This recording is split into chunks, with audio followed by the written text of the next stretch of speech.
Showbiz ইন্ডাস্ট্রির আলোচিত model ও অভিনেত্রী রুকাইয়া জাহান চমক। সাধারণত কাজ নিয়েই আগে আলোচনা ও শিরোনামে থাকতেন তিনি। তবে গত জুলাই আগস্টে বৈষম্যবিরোধী ছাত্র আন্দোলন শুরু হওয়ার পর থেকে আওয়ামী লীগ সরকারের পতন পর্যন্ত সোশ্যাল মিডিয়া থেকে রাজপথ সব মাধ্যমেই বেশ সক্রিয় এই অভিনেত্রী চমক মনে করেন, গত 5 আগস্ট যদি শেখ হাসিনা সরকারের পতন না হতো তাহলে আন্দোলনকারীদের এতদিনে দেশদ্রোহিতার অপরাধে চিহ্নিত করে ফেলা হতো।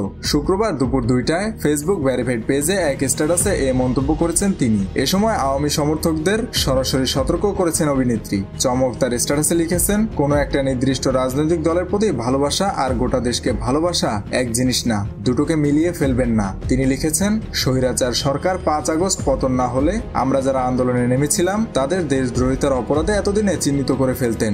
সেই ভয় জেনেও আমরা নেমেছিলাম রাস্তায়, তাই জীবনে ভয় আমরা করি না।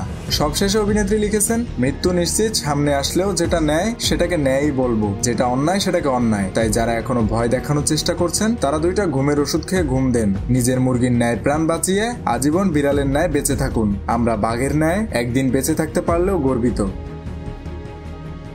মেহেদী হাসান বাপ্পি, খুলনা গেজেট।